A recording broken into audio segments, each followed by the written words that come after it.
First off, I want to thank the brave men and women who work behind the wall. I want to thank them on a national level because their job goes unrecognized. How do they try to turn a guard? Well, correctional officer. Sorry, I apologize. But correctional officer. How you guys doing today? It's Anthony Gangi, host of Tier Talk.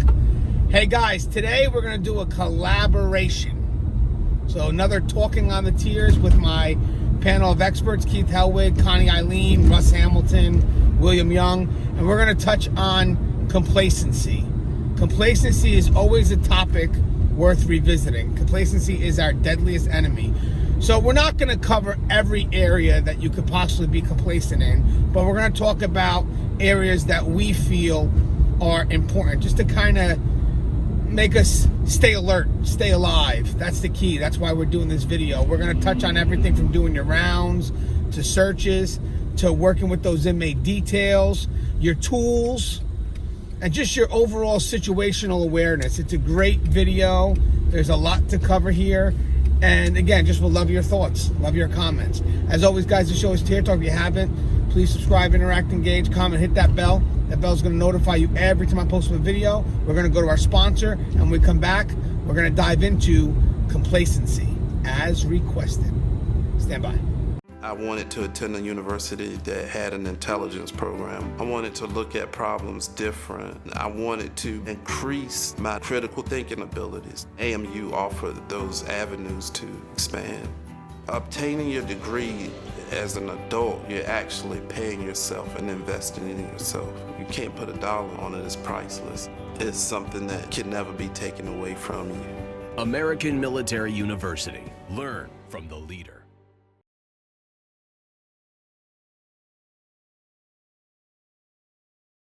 911.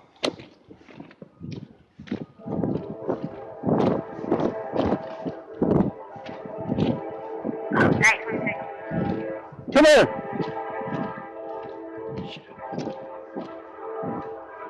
Get right working out towards Piedmont at the railroad tracks.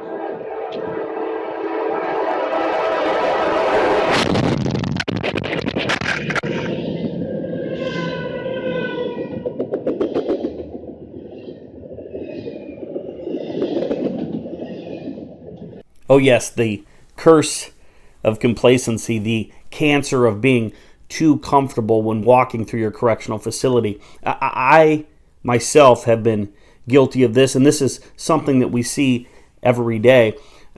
Officers get too comfortable with their surroundings, their situational awareness that we tout, that we brag about, our spidey sense, we let slip. Right, when we walk through a housing unit, I've seen officers jam their hands into their pockets, leaving them defenseless should anybody try to tee off on them. And these aren't new officers, right? The rookie officers have their head on a swivel, and it's like when you go to the zoo and you shine a flashlight at those little pygmy what are they called, mole rats, right? They're like, that's a new officer. But a veteran officer, they stroll through the day room with their hands jammed in their pockets, right? They're getting too close to these inmates when they talk to them. They're letting people go back and forth behind them with little or no disregard to their own safety. And I think that has a lot to do with them being too comfortable, too complacent, too confident in their rapport and the respect that they've built over the years. Now, I have not seen that go wrong. Right? More often than not, they're pulling it off. But are they gambling with house money? Right? And again, I'm guilty of the same thing. Not putting my hands in my pockets, okay? I haven't done that. But there have been situations where I communicate with an individual and I get maybe a little too close to them. Maybe I sit next to them on the bunk, or maybe I pull up a chair and we sit kind of knee to knee talking, right? As part of my negotiating my crisis intervention. I've done a lot of those things. And that may not always be the best thing, right? And then a lot of times I see this play out kind of when we're escorting individuals. We're supposed to escort them at this 2.5, this tactical position, right? If you do PPCT. And a lot of times people are walking side by side with the inmate, or they're even walking a little bit ahead of the inmate. Again, with the big soda in the back pocket, hands jammed in their pockets, right? Not really paying attention. And a lot of that has to do with the amount of overtime that we're working and the exhaustion and the total apathy. But that's not an excuse. We had an officer not too long ago, a seasoned officer who was back far enough, right? And I told the story to an individual the other day.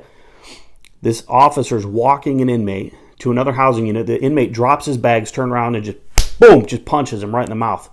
Now, that officer was in correct position. And he told me, I talked to him, and he said, look, I never saw that coming. He goes, I thought about it a lot when I've been escorting people, and that's why I stay back. He goes, but I never saw it coming. And so I told this individual, this officer that was escorting this inmate the other day, and he was right on top of him, right? And I told him that story, and I said, hey, just be mindful. You want to give yourself a little bit of reaction time.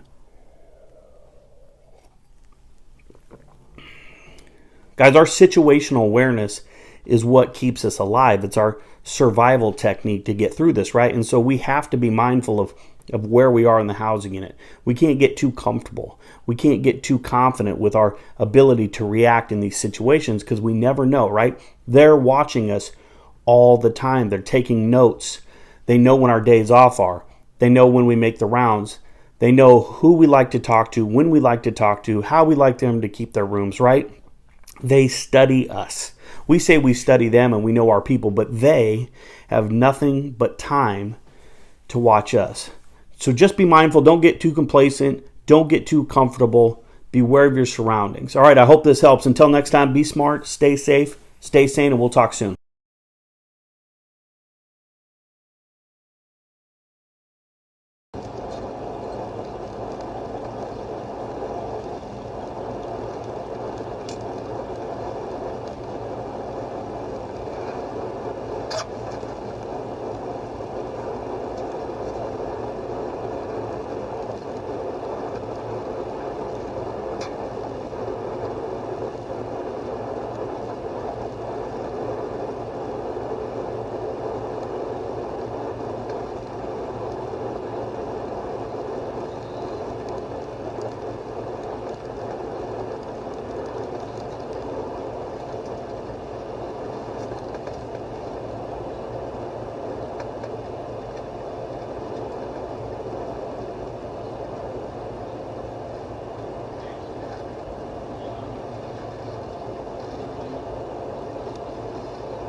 Today, we're going to be talking about complacency and searches. But before we do all that, I just want to reiterate something I said in a past video.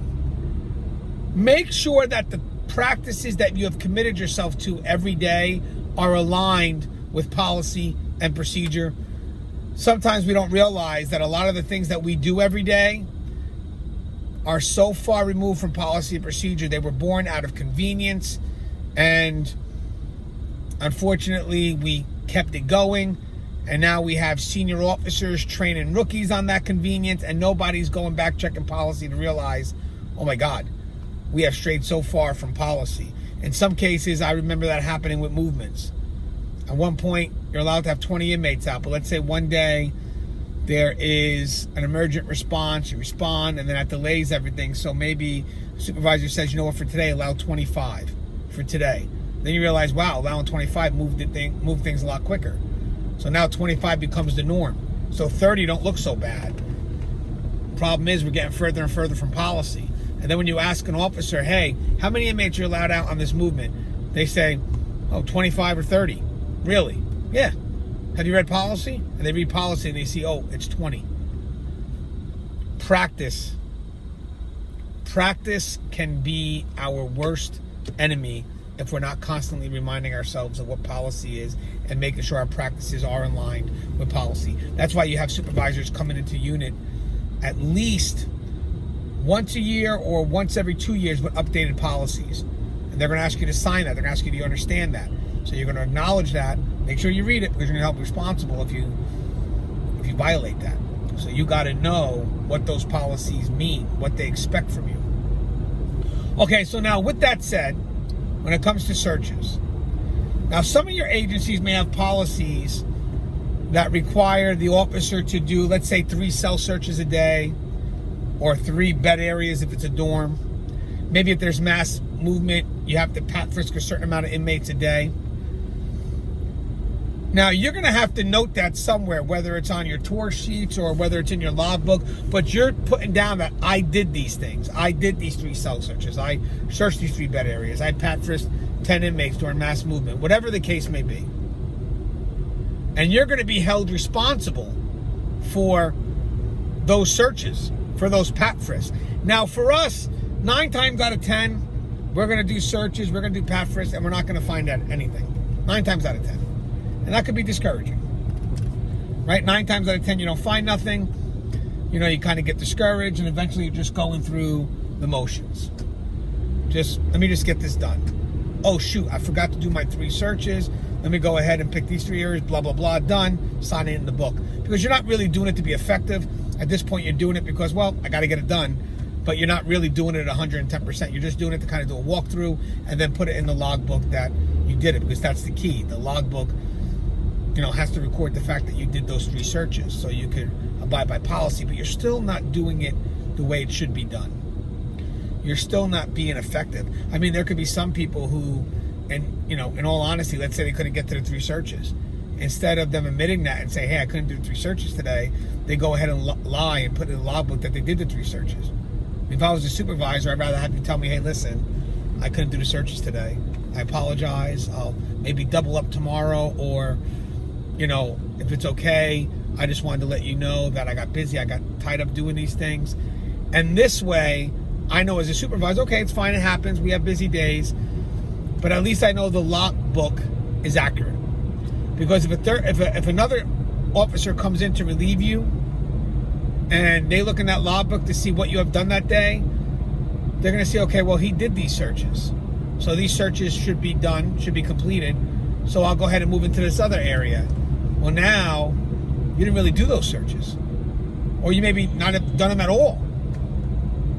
So now if something happens to that officer, let's say there's a weapon in that area that you said you searched, you're going to have to live with that. And there'll be an investigation too. You know, there'll be an investigation to say, okay, hey, listen, you said you searched these areas. Let's pull the camera. Oh, he said he searched these areas at 9 o'clock. Well, that's funny, because he's out by the podium from 9 to 9:30. So the thing is, be honest with that logbook, but also know you are your brother's or sister's keeper. If you're saying you're doing a search, we're expecting you to do it 110%, because we would do the same for you. That's the key. So again, give it 110%. And if you can't do it, be honest. I couldn't do it. But don't dog searches. I know, again, you may not find things 9 times out of 10, but treat each search as a new search. It's not about what you didn't find yesterday. It's about the potential for what you could find today.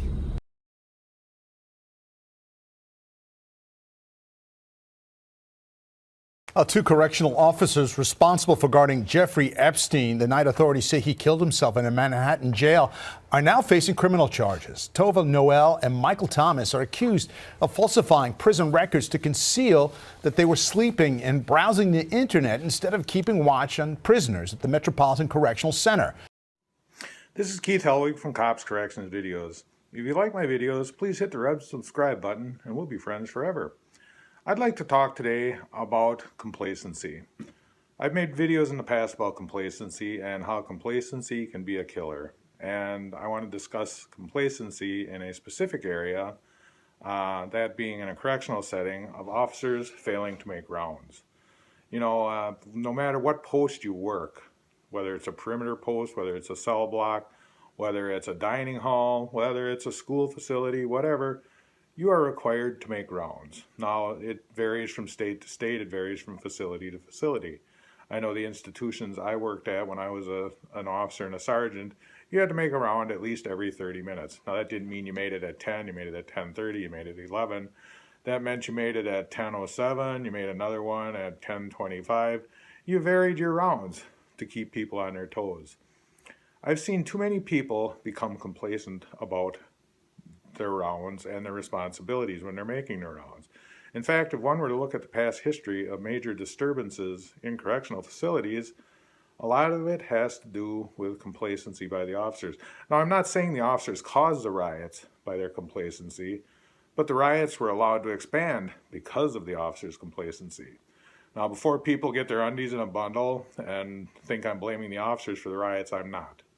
But it was complacency that led to the spread of the riot in the New Mexico State Prison years ago, when officers on third shift decided to prop a door open rather than lock it.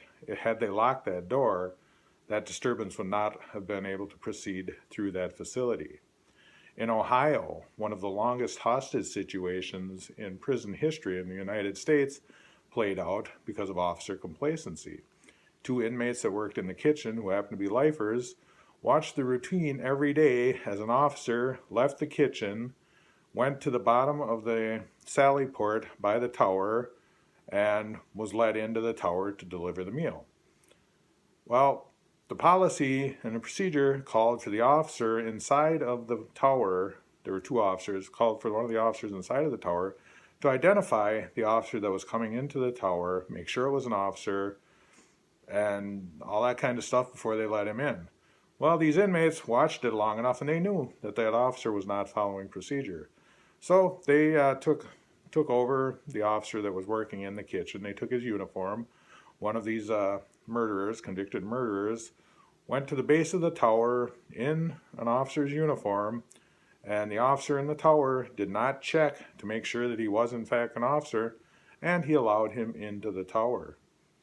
Well, he in turn allowed his friend into the tower, and I believe it was for 13 days, they terrorized a female officer that they had hostage.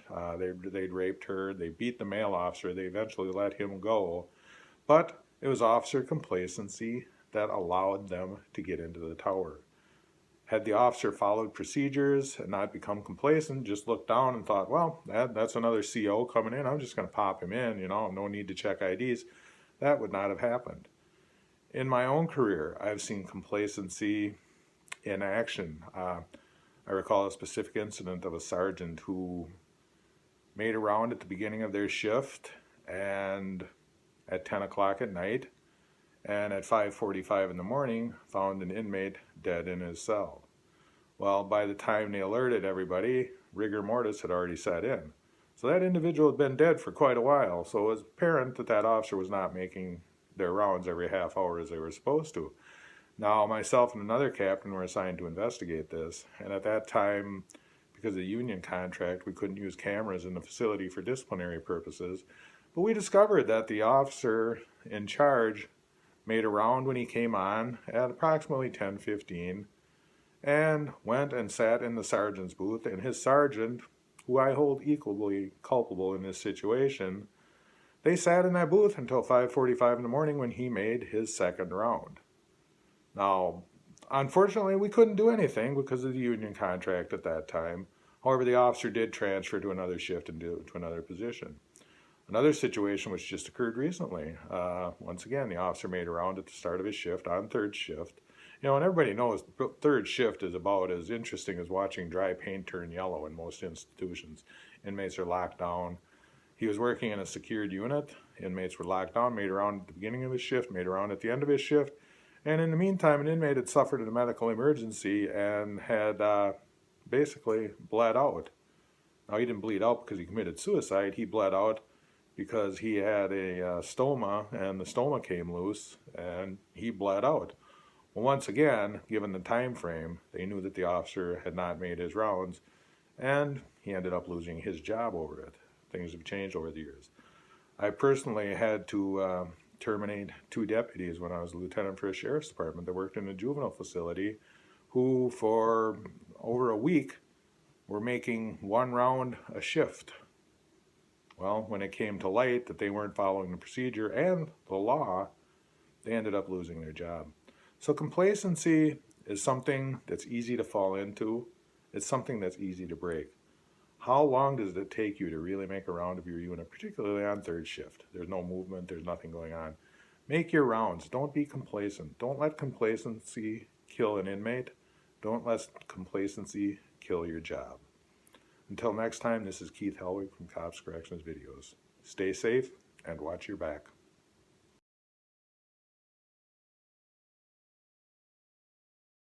Collected from the 1970s to the 1990s, we see tools MacGyver would be proud of. These are homemade tattoo guns from 2 different decades. So you have a built-in power source. Yep. You stabilize it with a toothbrush, run your guitar string through the body of a pen so that you can keep things going straight, and turn it on, you're good to go. There are also tools like a drug scale, false bottom drug mug, and hacksaw that MacGyver would not be proud of. Somebody grabbed a couple of blades, they even packed themselves an extra, and they were trying to get that back into the cell block, presumably to break out of their cell. And then there are the weapons. It's a sobering view of the violent and inventive environment of high security prison. A shard of metal from the metal shop, wrapped in masking tape to create a handle. Knives. If you look closely at this, you'll see that this is just a metal ruler. Bludgeons. It's just melted weld beads into a bludgeon and then wrapped in a fabric tape. You'd swing this and take somebody out with it. Nunchucks. Pretty professionally done, I have to say. I mean, well knotted, I mean,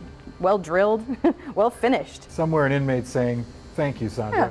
Hey there, Two Top fans. Russ Hamilton here from Keepers of Chaos. Anyway, Anthony Gangi reached out, decided he was going to do another compilation of some stuff on just some general knowledge things, I believe, of corrections.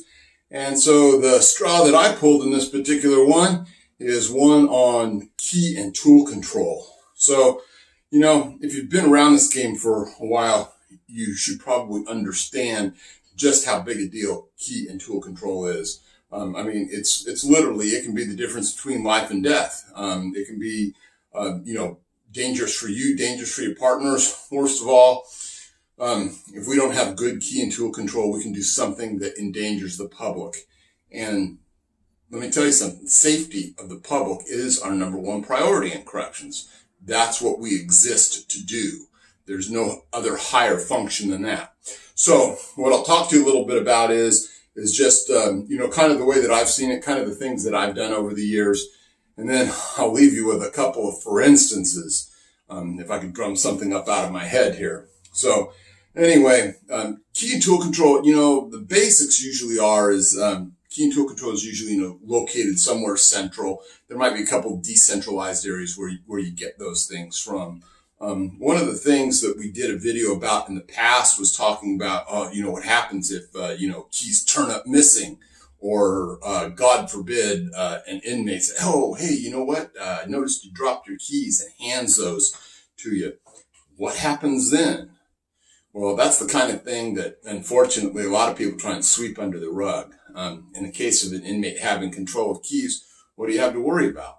Well, first of all, you got to worry about where he's been, where he might have locked or unlocked somebody or staff into. You got to worry about whether he's made some kind of wax or clay impressions of those keys. This is the kind of thing where at that time, you'd actually have to do, you know, a complete head count for staff safety, a complete, you know, inmate count for inmate safety, and you might end up having to replace a whole hell of a lot of locks. So it pays to pay attention in situations like that. The first thing when you're handling those things, you should always have a good lanyard on you, or they should supply you with a chain that never comes off except, you know, once during your whole shift. You know, you put it on at the beginning, you take it off at the end.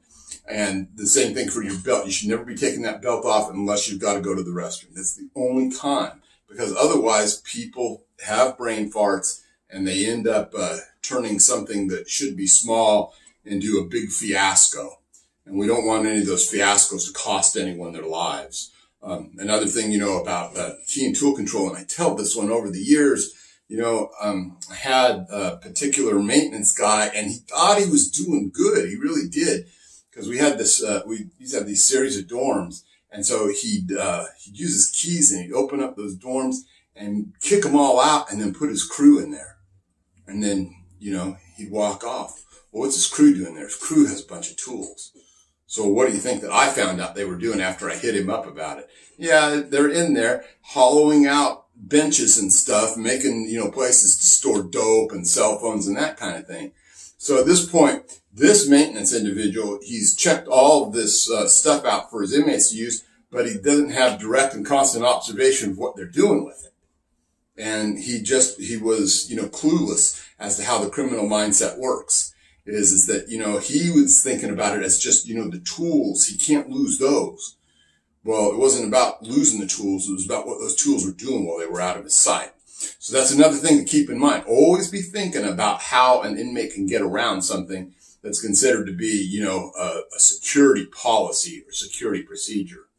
And then, never forget, some of these things too, like if you're in charge of, barber tools or something like that, those little pieces and stuff, those go up missing. What are those used for?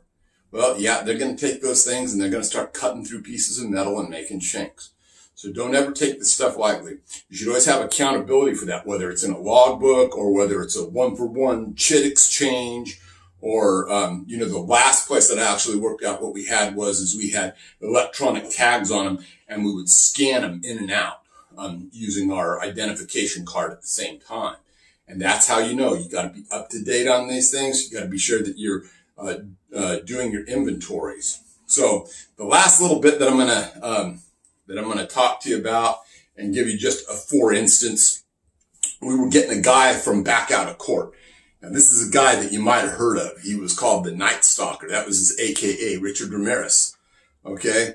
Well, when we got him back from San Francisco County Court, and one of our officers, thankfully, was doing a really good job, got a little hit on him with the metal detector and, kept going a little further.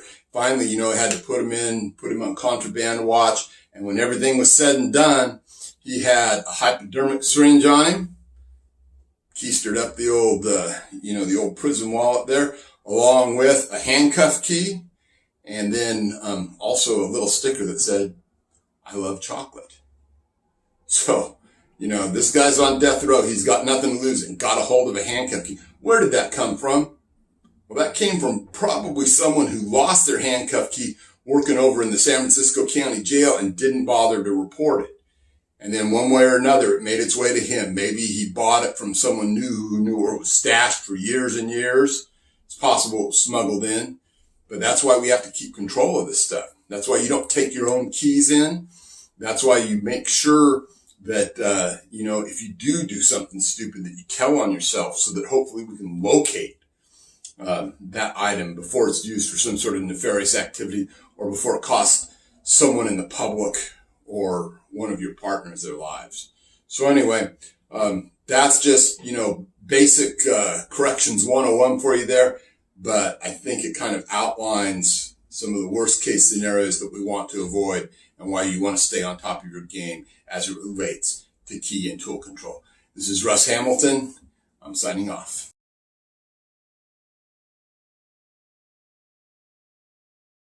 New video revealing how those two convicted killers broke out of a maximum security prison in upstate New York back in June. Investigators wearing a GoPro camera retraced their steps through the escape tunnel.